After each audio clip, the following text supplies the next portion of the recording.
Ayan, ang ingay nung ano dumaan eh. So, alis ulit kami. Punta kami sa kabilang bahay. Dahil tomorrow is flight na ni Papa Ryan. Balik na ulit siya sa Jeddah. And ito yung time para ako ay maglinis ng damo. So, aalisin natin yung mga damo doon. Nakita nyo naman nung bagyo, di ba? Medyo matataas na sila. And may pupuntahan kami doon sa mismong bayan. Ay, hindi pala bayan. Sa may munisipyo doon sa Calamba, yung bazaar. Open na kasi yun eh. Sana mamaya open siya. So, titingnan natin yun. And lilibutin natin. May mga binebenta doon na tingnan natin kung mura-mura. Ay, mura-mura. Ayan. So, si Ate Rian manggagaling na sa school niya. Kaming tatlo, si Chelsea, si Papa Ryan, at saka ako, syempre. Papunta na doon. Buti, ngayon ay Friday, 3:30 lang yung pasok. Hanggang 3:30 lang yung pasok ni Chelsea. So, yun. Alis na kami at dadaan pa kami ng SM. Bibilihin lang kami. Okay. See you later. 5 hours later. Hi guys, good evening. Kanina pa kami dumating dito, kaya lang lipat tayo kasi baka yung electric pan ay maingay. Ayan. So maingay yung electric pan. Ayan, kanina pa kami dito, mga anong oras ba tayo dumating kanina? Hindi mga 6 ganun. So, hindi na kami pupuntang bazaar kasi sabi ko sa inyo kanina, pupunta kami ng bazaar dun sa may, malapit lang dito, may munisipyo. Kaya lang, ang traffic. Baka mamaya maubos lang yung oras namin. Although malapit lang, kaya lang, hindi mauubos yung oras pa rin namin. Anong oras na? So, ang ginawa namin, lumabas kami kanina. Di pagdating namin, nagpahinga muna, naayos namin at lumabas din kami after 30 minutes. After 30 minutes, para kumain sa labas. Hindi ko na dinala tong cellphone para mag-vlog. Kasi nga, ang hirap. Mahirap pagka, masikip din pati yung e-bike. So, siksikan kami. Kasi pabalik ka na daw ng, 4 wheels. Hindi, ito munang bahay ang aming pag-iipunan. Bago na yung sasakyan talaga. Pero, plano namin yun. Kasi ang hirap pag gantong may aalis kami. Kita nyo naman, di ba? Pag may gala kami, nandito si Papa Ryan. Ang hirap mag-commute. Tapos, hindi kami makapamili na gusto namin talaga kasi nga, ang daming bibit-bitin. So, nililimitahan lang. So, yun. And tomorrow, hindi na rin ako nakapaggamas ng damo. Dapat kasi, kung hindi din traffic at napaaga kami dito, yun, magagamas ako ng damo sa baba, kami ni Papa Ryan. So, ang gagawin namin, tomorrow na lang ng umaga. Maaga kaming gigising at kasi may pasok si Ate Rian alas 7. So, malapit lang naman dito yung school niya. Then, afternoon, tomorrow, flight ni Papa Ryan, mga 4 yata yun. Ayun, so, magiging back to normal again. And, Chelsea, pagod yata itong batang to. Mukhang pagod. So, ayan lang itsura ng namin guys. Ng aming higaan dito. Ito yung pinakita namin sa inyo na airbed. Okay naman siya, pero temporary lang to. Kasi mas maganda pa rin talagang kama. Meron kami doon, yung foam namin, mukhang hindi dito kakasya. Kasi laki ba nito? Parang kasing laki naman ito. Mukhang kasya naman yun. Kasi nagkasya nga to eh. So, ito dapat ma-extend. Kasi maliit lang din. Parang, kasya nga to, pero ang space for cabinet, ganon, mga ayan, dyan, nakatambak lang dyan. Ito lang, yung magiging space. So, kailangan talaga extend siya. So, pag lumipat kami dito, baka yung kabilang kwarto, yun yung magiging closet muna. So, since si Chelsea naman ay hindi naman yan, ayan yan, yung batang yan, ay hindi talaga nawawalay sa amin. Talagang katabi pa rin namin yan ni Papa Ryan pag natutulog. So, habang aayusin pa yung dapat ayusin dito, ganun. Yun yung plano. Malay natin, mabago ang plano. Ayan. So, tulog na. It's tulugan na at tomorrow na lang. Okay? The next morning. Good morning. Ayan, bababa na ako. Magbubunot na ako ng damo. Bagong gising si Chelsea ay doon muna siya. Ako mag-start na magbunot ng damo. Anong oras na ba? Wala pa naman 7. Pinatay, hindi ko na binuksan yung ilaw sa taas. Pakita ko sa inyo yung damo. Ayan. So, binawa ko na yung mga yan. Ay, yung pang ano ko. Tsaka, yung garbage bag. Ang taas na, oh. Ayan ang bubunutin. So, gabi na kami nakarating kagabi. Kaya, medyo hanggang doon siya. Mukhang matigas na to eh. Sinubukan ko. Yung, ito. Matigas na siya. Ayan. Kaya nga sabi ko kay Papa Ryan noon. Hanggang dito eh. Taas na ulit. Kaya noong ko pa pinipilit si Papa Ryan, bumalik kami dito. Kasi nga, ayan, nung bagyo nga, diba? Kita nyo, hindi pa yan ganyan kataas. Baba pa yan. Ang bilis na ngayon, no? Mabilis na, hindi ganyan yung kataas. Ngayon, matataas na sila. So, simulan na natin.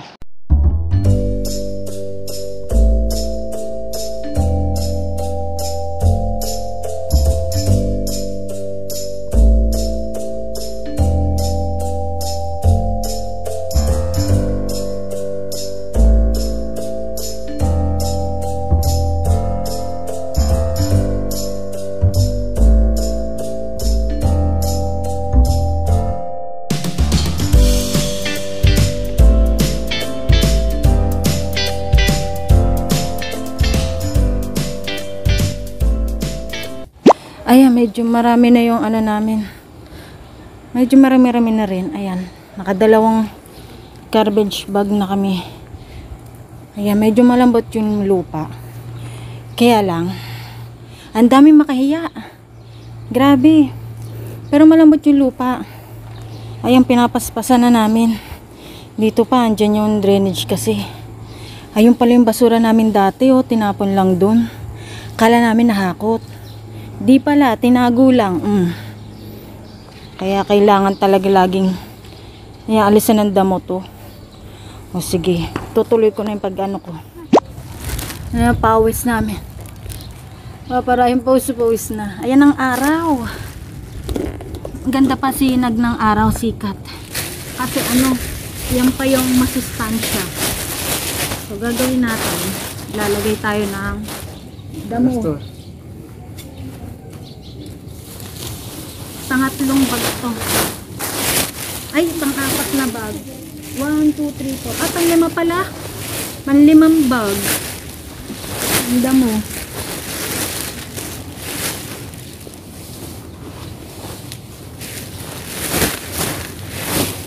Sama na natin ito. Patuloy na ito. May ganito pa hindi pa sinama nung developer nung pinalinis namin to. Hindi pa nila sinama to, kanila pa to iniwan pa doon, tinakpan lang yung drainage. Nasabi lang na nalinis nila, pero hindi nila nalinis. Ayan, sira na.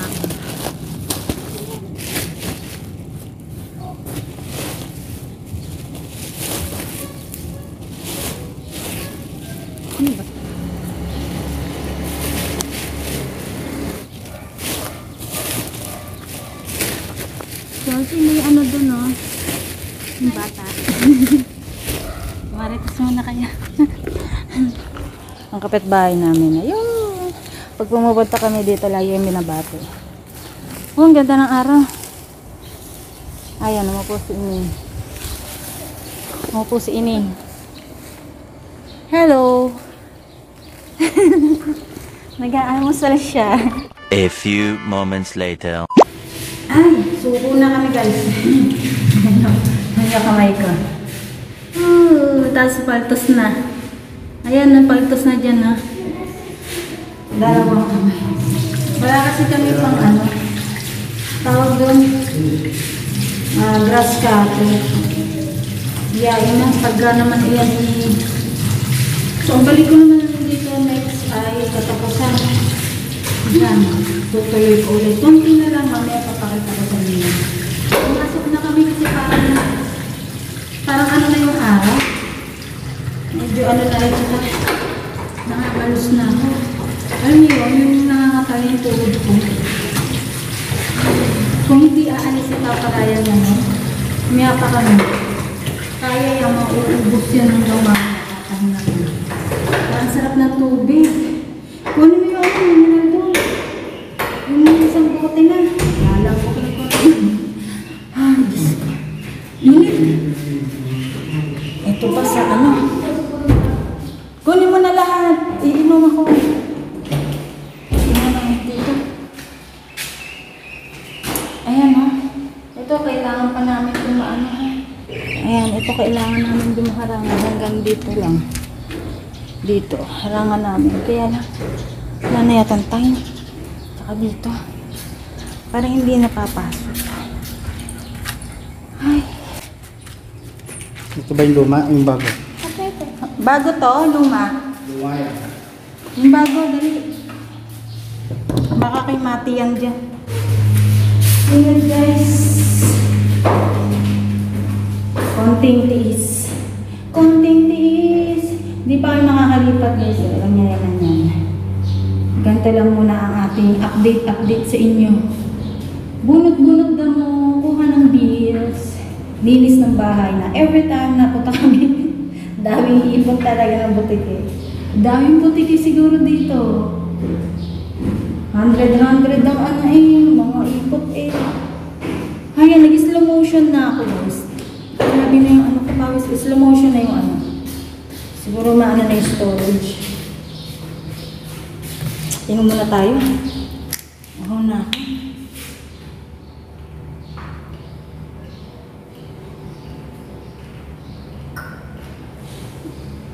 Dito ko na ininom. Ay talaga. Iba uhaw ko. O siya, mamaya naman ulit guys. Ayan. Guys, na kami. Ligpitin na to. Ano? Papasingawin niya. Hindi na? Itatayo na lang yan. Oh. Pinasakit na namin to. Kami alis na. Sabay mo ito. Hindi pa ito. Para hindi siya nasisira. Ayan, pauwi na ulit kami. At natanggal na yan. Higaan.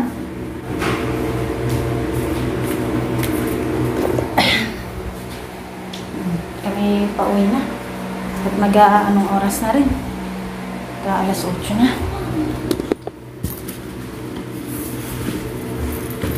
Double check ko na lang yung aming mga gamit. Extension. Dalawang station lang yan. Pinapalitan. Yes, nandito 2 extension. A few moments later. Ayan! Nakauwi na kami! Gulo ng bahay. Nagugutom ako guys. Di pa kami nag-aalmusal. Magkakape lang ako tapos magpapak na kami ni Papa Ryan. Dumaan lang kami dun sa kuya ko kumuha ng bigas. Nangutang. Nangutang kami ng bigas. Ayan. Kumuha kami. Doon kami nabili ng bigas sa kuya ko. Dahil may natira pang Dunkin Donut. Tingnan nyo na naman talaga yan. Naiinis na ako dyan eh. Di na nawala yung puti-puti. Pag pinunasa mo, ganun pa rin. Namumuti. Mayroon ba kayo isasuggest paano man yan? Ayan, nakakapagod. So, ano muna tayo? Papainit ako ng tubig. Parang feeling ko nangangata lang aking mga tawag dito? Aking mga binti, hita. Huwag mong paglaruan Tapos niya. mancha. Oo, nagmancha siya. Yan.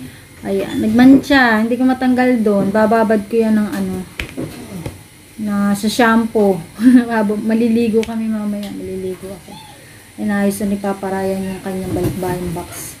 Ipapak niya na yung mga mga sapatos lang yon yung order sa kanya. Yun lang naman ang dadalhin niya. Kaya naman yan. Kakapila ko, hindi ko siya kayang ngayon eh. So, So, yun. Mamaya, pakita ko yung aming gagawin naman dito. Dito naman kami magiging busy. Busy ka kanina doon. Nagbunot-bunot ng damo. So, ngayon, si Chelsea nakapag-almusal na yan dun eh. Kasi may baon at saka yung donut, kinain niya na rin. Ayan, so mamaya, kakape lang ako.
So, tapos na kami guys mag-pack.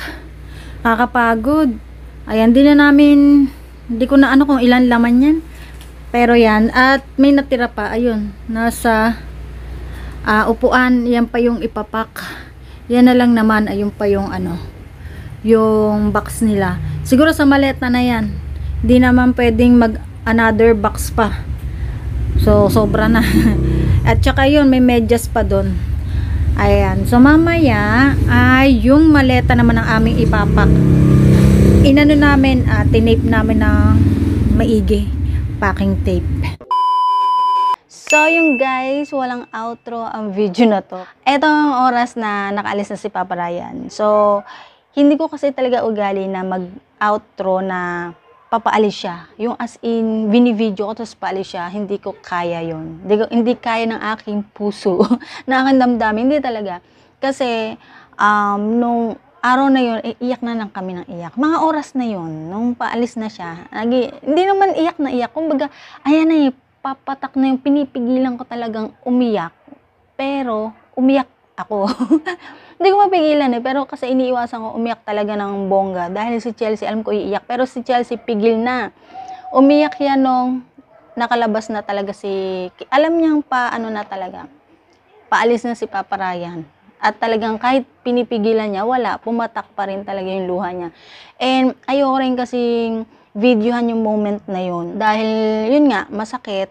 Same feeling pa rin nung bago pa lang siya umaalis or bago pa lang siya doon sa abroad. So, wala namang pagbabago. Siguro, kada uwi niya, kada balik niya, ganun at ganun pa rin. Okay lang yung papunta. So, bini-video namin yung papunta siya dito kasi syempre excited kami, ganyan. Pero yung paalis, hindi na. So, alam nyo na, every time na magkakaroon kami ng vlog na paalis siya, preparation lang yung maipapakita ko. Pero yung aalis siya, is wala. Wala talaga. Hindi ako mag-video nun. So, ang ginawa ko lang is, niready ko lang yung gamit niya, nilabas lang namin, ayan, then waiting kami dito sa loob na mag-chat na yung susunduin na siya, paalis na sila, yun, waiting lang kami dito. Then, nung nag-chat na, ayan, siya na yung lumabas sa pinto. Di na kami sumunod. Di na ako sumunod. Inintay ko na lang na talagang siya nakaalis na dito sa subdivision.